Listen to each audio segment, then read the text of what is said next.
Hello बच्चों, तो कल मैंने आपसे एक प्रॉब्लम पूछी थी, ठीक। उसमें था कि एक सॉलिड यूनिफॉर्मली चार्ज क्यूब है जिसका साइड लेंथ ए है और पोटेंशियल वी नॉट है उसके सेंटर पे, ठीक। उसके सेंटर पे पोटेंशियल वी नॉट है, ठीक। तो पूछा जा रहा है कि what will be the potential at one of its edge, ठीक। और चार्ज डेंसिटी कांस्टेंट है अंदर ना, सॉलिड बॉडी है। कई लोगों ने इसका आंसर ट्राई किया है, सही भी दिया है, ठीक, वेरी गुड। इसको डिस्कस करते हैं और इस वीडियो के बाद में मैं आपको अगले दिन का क्वेश्चन दूंगा, ठीक। तो ये क्वेश्चन भी प्रोपोर्शनैलिटी के ऊपर बेस है और मैं बोलूँगा कि लेवल 1 की प्रॉब्लम है, बहुत टफ प्रॉब्लम उसको नहीं बोला जाएगा ना। आपको क्या मालूम है बच्चों कि चार्ज के वजह से पोटेंशियल कितना होता है ना।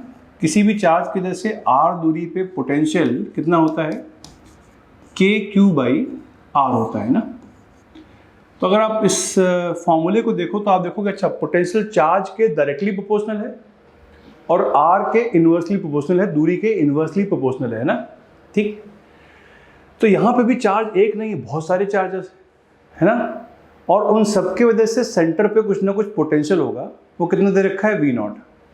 इसमें कितना चार्ज होगा, Q चार्ज होगा, ठीक।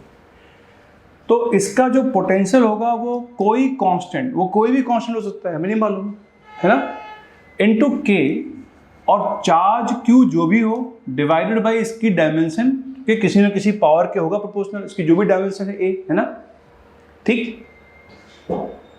अल्टीमेटली जो एक्सप्रेशन आएगा उस एक्सप्रेशन में A की कोई पावर नहीं आएगी, उसका कोई मल्टीप्लिकेशन होगा, उसका कोई फैक्टर होगा, वो अलग बात है, क्योंकि कोई पावर नहीं आ सकती, ठीक।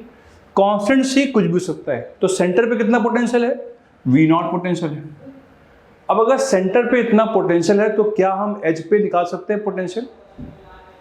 एज पे निकालना है पोटेंशियल, इस पॉइंट पे पोटेंशियल कितना होगा, कोई तरीका हो सकता है? यस, देयर इज अ वे। अगर हम इस क्यूब को एक बड़े से क्यूब 8 क्यूब क्या ऐसे करें, इस एक क्यूब को के साथ में 8 क्यूब रख दें तो क्या बन जाएगा, एक बड़ा क्यूब बन जाएगा। उस बड़े क्यूब की लंबाई कितनी होगी, उस बड़े क्यूब की लंबाई या कोई भी साइड कितनी लंबाई की होगी, 2a साइड की होगी, ठीक। उस बड़े क्यूब के सेंटर पे कितना पोटेंशियल हो जाएगा, इस बड़े क्यूब के सेंटर पे V' पोटेंशियल हो जाएगा, कांस्टेंट C सेम रहेगा, इनटू K, और बड़े क्यूब का चार्ज कितना हो जाएगा, 8Q हो जाएगा। नहीं, क्योंकि चार्ज कितना है, ऐसे ही 8 चार्जेस हैं, इसके कंपैरिजन इसका चार्ज कितना होगा, 8Q डिवाइडेड बाई 2a, क्योंकि इसकी डायमेंशन क्या है, 2a हो गई, ठीक। अब सुनिए, यहां सिर्फ हमने प्रोपोर्शनैलिटी को यूज किया है, ठीक।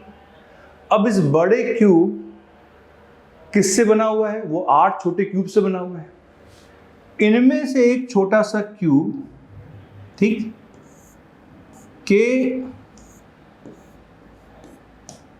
इस एज पे वो क्यूब अगर V पोटेंशियल बना रहा है तो ये VC' किसके बराबर होगा, 8V के बराबर होगा, क्योंकि ऐसे 8 क्यूब होंगे ना बच्चों, नहीं ऐसे 8 क्यूब होंगे, 1 2 3 4 इसी प्लेन में और 4 इस प्लेन के ऊपर, और हर चार्ज के वजह से, हर क्यूब की वजह से, हर क्यूब के कोने की वजह से अगर उस कोने पे पोटेंशियल अगर V है तो ऐसे 8 क्यूब्स के पोटेंशियल 8V हो जाएगा।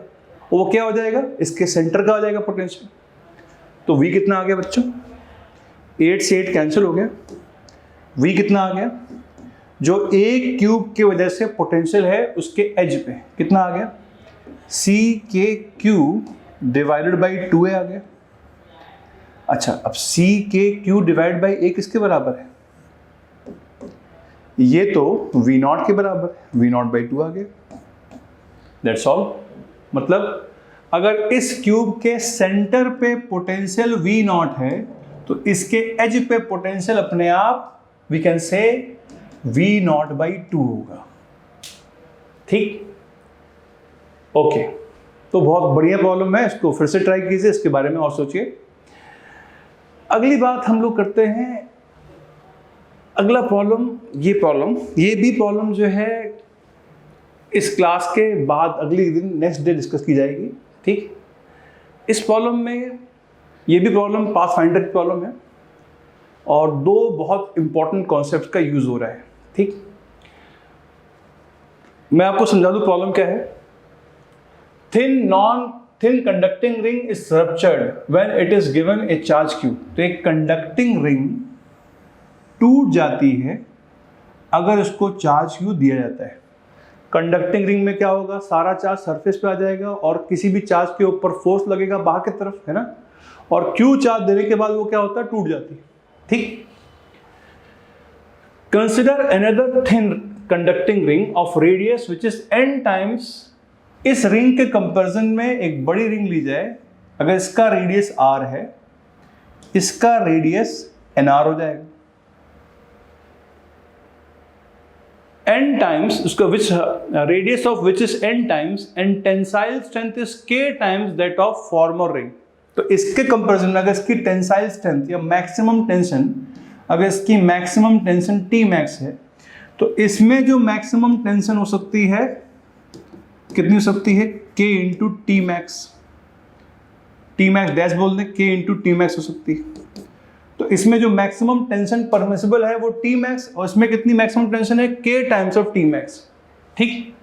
तो पूछा गया है how much maximum charge can this second ring be given without rupturing, ठीक। तो अगर इसको Q चार्ज पे टूट जाती है तो ये वाली रिंग कितने चार्ज को देने के बाद टूट जाएगी, ठीक। इस सवाल को कीजिएगा, इसका आंसर हम लोग अगली क्लास में या अगले सेशन में डिस्कस करेंगे, ठीक। इसका आंसर हम लोगों को आप सॉल्व करने के बाद कमेंट सेक्शन में दीजिएगा, ठीक। ओके।